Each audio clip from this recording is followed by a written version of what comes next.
Everyone. आज हम compound interest पढ़ेंगे। जैसे कि आपको सामने दिख पा रहा होगा कंपाउंड इंटरेस्ट। ठीक है, बहुत ही ज़्यादा अच्छा चैप्टर है। अगर आप इसको देखेंगे तो आपको बहुत जल्दी समझ में आ जाएगा कंपाउंड इंटरेस्ट क्या है। देखिए, कंपाउंड इंटरेस्ट में बहुत सारे वेरियस टाइप्स ऑफ आपके फार्मूलाज गिवन हैं, पर मैं आज फार्मूला बताऊंगा आपको, पर थोड़ा बाद में बताऊंगा। पहले मैं आपको बताऊंगा कंपाउंड इंटरेस्ट होता क्या है। देखिए, कंपाउंड इंटरेस्ट जो एक इंटरेस्ट का एक टाइप है जो कि कंपाउंड होता है, मतलब बढ़ता है। अब बढ़ता कैसे? जैसे अगर आपने सिंपल इंटरेस्ट पढ़ा, सिंपल इंटरेस्ट में क्या होता है, जैसे मैं मान लेता हूँ कि जैसे मैं 3 साल का ब्याज निकाल रहा हूँ, तो फर्स्ट ईयर में, सेकेंड और थर्ड ईयर, 3 साल में मैं फ़र्ज मान के चल रहा हूँ 3 साल का। तो अगर सिंपल इंटरेस्ट में किसी अमाउंट पे या किसी सम पे 100 रुपीज़ आपको इंटरेस्ट आया है, तो सेकेंड ईयर भी 100 रुपीज़ ही आएगा। ठीक है ना, सेकेंड ईयर में भी 100 रुपीज़ से आएगा, और थर्ड ईयर में भी आपको 100 रुपीज़ आएगा। पर जो सिंपल इंटरेस्ट होता है, सिंपल इंटरेस्ट में क्या होता है, जो कंपाउंड इंटरेस्ट होता है, कंपाउंड इंटरेस्ट में क्या रहेगा, कंपाउंड इंटरेस्ट में फर्स्ट ईयर पे तो 100 रुपीज़ ही आएगा। और एक और चीज़ गौर करने वाली बात यह कि फ़र्स्ट ईयर का सिंपल इंटरेस्ट और कंपाउंड इंटरेस्ट सेम रहता है, लेकिन जब जैसे ही आप सेकेंड ईयर में इंटरेस्ट को काउंट करेंगे, तो आप 100 रुपये ये वाला इंटरेस्ट तो लेंगे लेंगे, और इसके साथ में इस 100 रुपीज़ पर जो फर्स्ट ईयर में इंटरेस्ट आया था उस पर भी इंटरेस्ट लेंगे। तो 100 रुपीज़ प्लस जो भी अमाउंट आए, ठीक है, जो भी रेट ऑफ परसेंट होगा उससे आपका जुड़ जाएगा।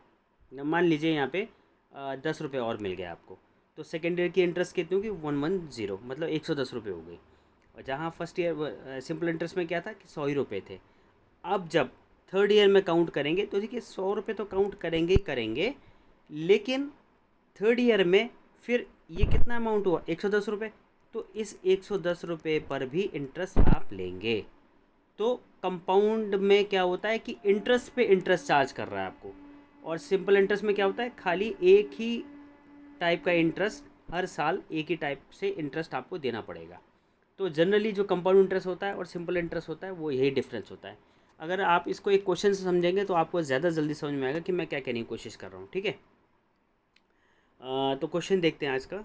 ये देखिए, ये कह रहा है what will be the compound interest on 14,000 rupees for 2 years at a rate of 10% per annum compound annually.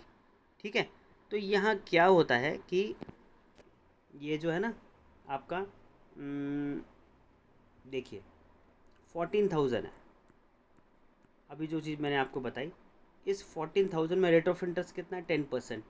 10% मतलब कितना हो गया, तो यहाँ लिख देते हैं रेट कितना है आपका, 10%। 10% का मतलब हो गया, ये हो गया 10/100, मतलब आर हो गया आपका 1/10। ठीक है, 1/10 एक तरीके से। ठीक है ना, तो 1/10 मैं अमाउंट रेट ऑफ इंटरेस्ट के हिसाब से निकालता हूँ। फर्स्ट ईयर का इंटरेस्ट कितना आ जाएगा, तो फर्स्ट ईयर का इंटरेस्ट आ जाएगा 14,000 इंटू 1/10, यही तो आएगा। तो ये आ जाएगा 1400 रुपीज़। ठीक है ना, और जब मैं सेकेंड ईयर का निकालूंगा तो 1400 रुपीज़ तो निकालूंगा ही निकालूंगा, साथ में पहले साल का इंटरेस्ट कितना है 1400, इस 1400 पे भी 110 निकालूंगा। ठीक है, मैं आपको नए पेज पे दिखा देता हूँ एक तरीके से। देखिए हमने क्या किया, हमने किया कि आपका अमाउंट था 14,000। ठीक है, 14,000 पे फर्स्ट ईयर की इंटरेस्ट कितनी आ गई, फर्स्ट ईयर की इंटरेस्ट आ गई 1400। ठीक है, अब सेकेंड ईयर में क्या, सेकेंड ईयर 2 साल की ब्याज निकालनी ना आपको, तो सेकेंड ईयर में क्या आएगा, सेकेंड ईयर में 1400 तो आएगा ही आएगा। फर्स्ट ईयर की इंटरेस्ट कितनी थी, फर्स्ट ईयर की इंटरेस्ट थी आपकी 1400, इस 1400 पे भी आपको इंटरेस्ट निकालना पड़ेगा। तो 1400 का 10% कितना होगा, 1400 का आप 10% निकालेंगे, मतलब 1/10%, तो ये हो जाएगा 140 ठीक है, तो अगर मैं टोटल इंटरेस्ट काउंट करूँगा तो कितना हो जाएगा, 1400 प्लस 1400 प्लस 140, सिंपल, जीरो है ना, ये जगह 4, ठीक है, ये जगह 5 9, ये कितना गया 2940। सिंपल, कुछ नहीं करना है इसके अंदर, ये आप बिना फॉर्मूले के भी निकाल सकते हैं। ठीक है, तो सिंपल इंटरेस्ट और कंपाउंड इंटरेस्ट निकालने के लिए आप इंटरेस्ट पे इंटरेस्ट निकाल देंगे तो आपका कंपाउंड इंटरेस्ट निकल के आ जाएगा। ठीक है, तो ये थोड़ा सा कॉन्सेप्ट बताया आपको मैंने, क्वेश्चन नहीं बता रहा हूँ आपको, मैं कॉन्सेप्ट बता रहा हूँ कि क्या करते हैं और कैसे निकालते हैं। ठीक है, अब देख लें, जल्दी जल्दी इसके फॉर्मूलेज भी देख लेते हैं। अब इसमें जो फार्मूला है, फार्मूले आपके गिने चुने ही हैं, ज़्यादातर नहीं है इसके फार्मूले। ठीक है, थोड़ा सा आपको जो चीज़ ध्यान में रखनी है वो मैं आपको बता देता हूँ। देखिए, इसमें एक जो मेजर फार्मूला है वो आपको फार्मूला है A=P1+R/100 ठीक है। ए क्या है यहाँ पे? अमाउंट। यहाँ पे CI नहीं निकलता, कंपाउंड इंटरेस्ट निकलेगा नहीं, पहले यहाँ से अमाउंट निकलेगा। ठीक है, अमाउंट कहाँ गया? अमाउंट है ना, राइटिंग मेरी थोड़ी ख़राब है, माफ़ कीजिएगा। P है आपका प्रिंसिपल, ठीक है। R है रेट, N है टाइम। तो ये चार चीज़ें होती हैं, amount, principal, rate and time. ठीक है, तो इससे आपका पूरा ये आपका जो कंपाउंड इंटरेस्ट है वो पूरा रन होगा। ठीक है ना। तो इसमें देखिए एक और चीज़ रहेगा, ये थोड़ा सा मैं आपको बताना चाहता हूँ कि यहाँ पे अगर एनुअली बोलेगा, अगर आपको CI एनुअली निकालना है, एनुअली, ठीक है,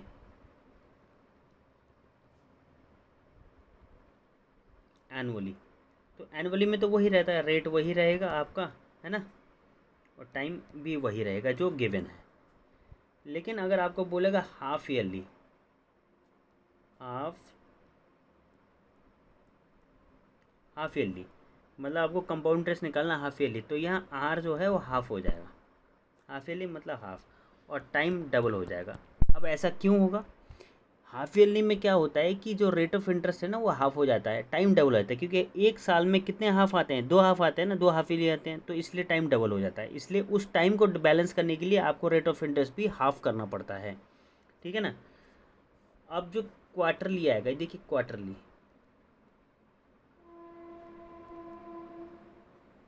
क्वार्टरली, ठीक है, क्वार्टरली में क्या होगा? रेट ऑफ इंटरेस्ट हो जाएगा आपका /4 और T/4।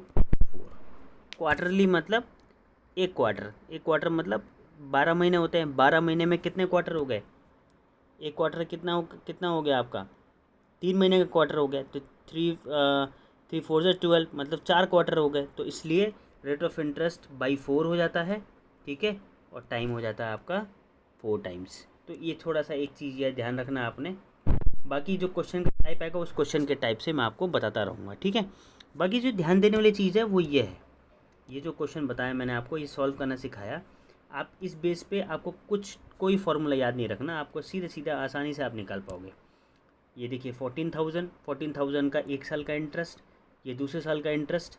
अब जो कंपाउंड होता है ना वो इस इंटरेस्ट पे इंटरेस्ट देना होता है, तो 14,000 का 10% मतलब 1400, इस 1400 का भी 10% मतलब 140, तो 2 साल का हो गया 1400 और 140, तो आप इसे जोड़ देंगे 2940 आ जाएगा। तो आप इस तरीके से कंपाउंड इंटरेस्ट को आसानी से निकाल पाएंगे। आई होप आपको कुछ तो समझ में आया होगा। अगर नहीं समझ में आ रहा है तो आप प्लीज़ कमेंट कीजिए, मैं आपके कमेंट्स का जवाब ज़रूर दूंगा। ठीक है, थैंक यू।